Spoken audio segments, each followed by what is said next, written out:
News Channel 5 Network, this is MorningLine with Nick Barris.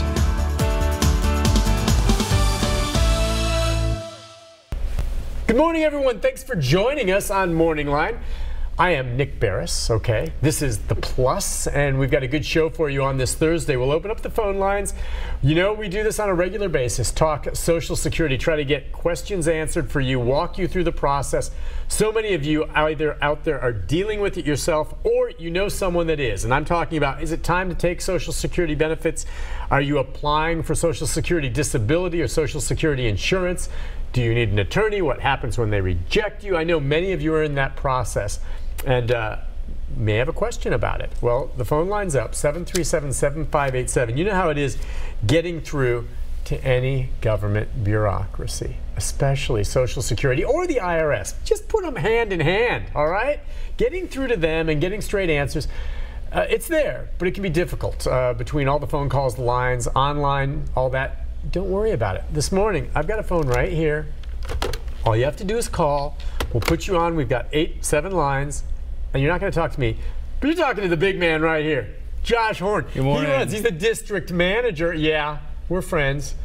Nice to have you on. It's good to be here. How's it going? It's going well. All right. So I don't mean to knock bureaucracy. It's a bureaucracy because it is so big, and there are literally thousands and thousands and thousands of people in this state alone that deal with Social Security, right? That's right. Social Security touches everybody in all walks of life from the time you're born, and we issue a Social Security card, and all the way through until when you die, and we're looking at survivor benefits, so we touch everybody, A to Z.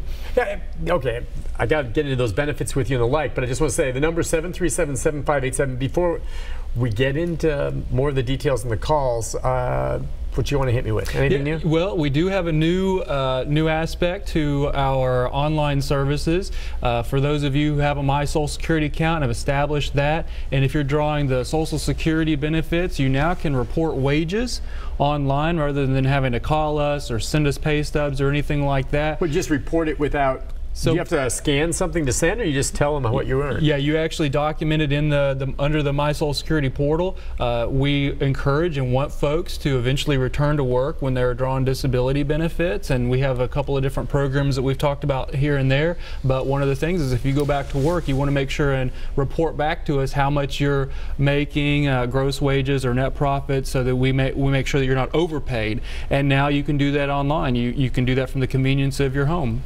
Okay. That's more and more is going to the computer, right? I mean, that's just another thing you can do. It's very few people now actually get even paper checks mailed to their house. They were maybe grandfathered in, correct? But yeah, very few. There's direct deposit now. Most of the stuff is done online. You can apply online for benefits, right? That's right.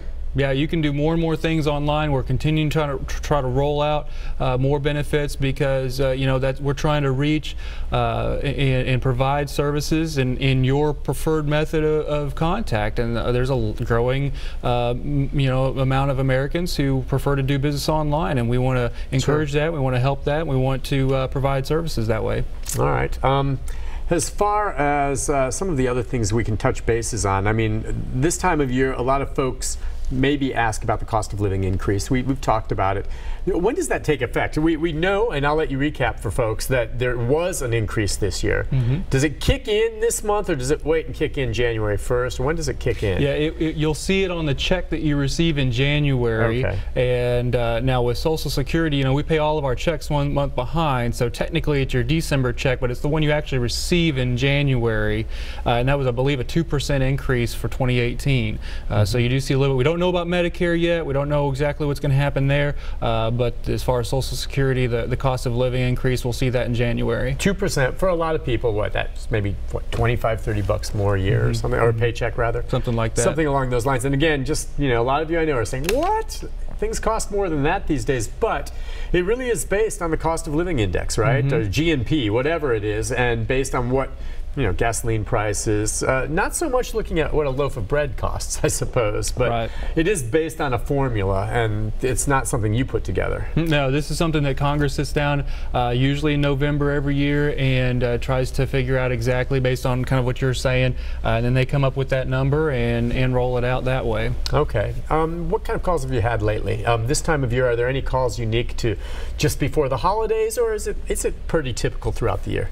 Yeah, a lot of folks calling discussion about retirement. A lot of folks looking at the end of the year as a time where they're going to retire from their job, and so we do get a beginning of the year rush. Again, want to remind and encourage folks that for a lot of you going online to socialsecurity.gov, and you can log into your My Social Security account or create a My Social Security account, and you can file for your retirement benefits from the convenience of your home, or go to the library, go to your sons, daughters, anywhere you've got internet access. You can do that. It takes about 10 minutes. That way you don't have to wait for an appointment. You don't have to come in. You don't have to wait for us to call you at your appointment time or any of that.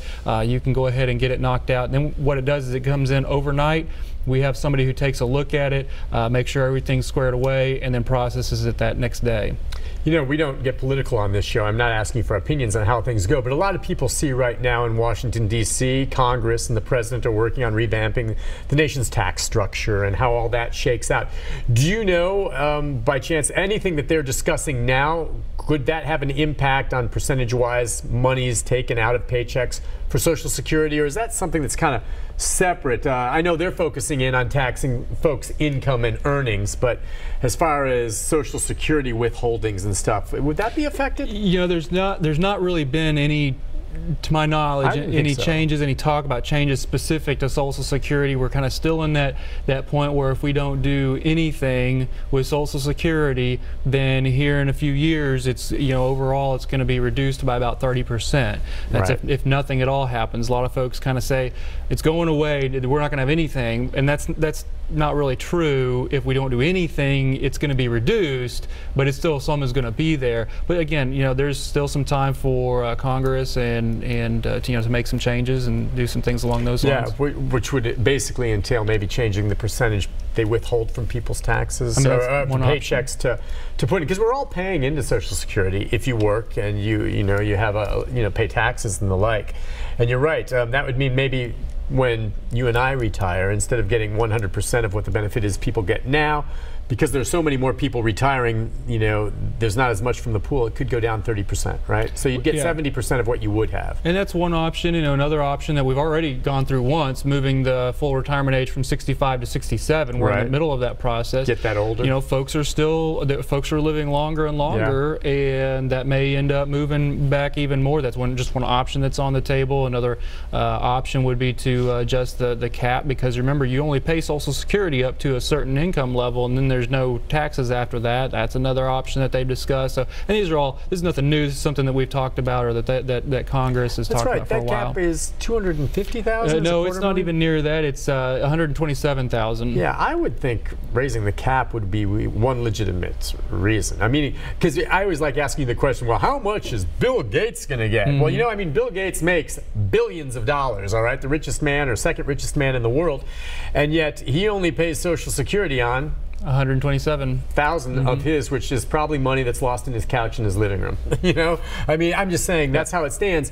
But yeah, you could raise that cap so folks like Bill Gates pay a little bit more because they earn more and add to it. Well, who knows? We're not getting political on all this, but certainly that's going to be something that has to be addressed at some point. All right, listen, we've got the phone lines open, 737-7587. Before we take the first break, let's squeeze one call in and then jump in, because it gets busier later in the show, and this is your chance to ask Josh SSI, disability, taking your retirement. Any questions you have about your benefit, now's your chance. Let's go to Jeffrey. Hi, Jeffrey. Yes, I've got two questions, Nick. Okay, sure. In 2013, I had a spell and passed out, and I was a truck driver, uneducated. That's all I've ever known how to do. They pulled my DOT card, my driver's license, and everything like that. I didn't file for disability until I started having seizures in July 2015. And I went then and filed for my disability. The lawyer looked it up, said I would draw $1,300 and something, not about $1,370 or something like that. I finally get go before a judge next month. Now, I never thought to ask the lawyer, but I had a friend whose wife, she's passed away now, but she had been sick for several years, and she was sick 2 or 3 years and wasn't able to work before she ever filed for her disability. He said when she finally got hers, she got back pay from the very last day that she worked. And other people tell me that it's from when you file. So Right. that's question one. Okay. And question two, I thought I heard him say a while ago that you can, even on disability, you can work some. Is that right? Great questions. We hit them. You know, I've learned a lot from you. Can I answer the first one? Please, can I answer the first one? Go ahead. Okay. I know the first one, and if I know it, anyone can understand it. But I learned from the man here.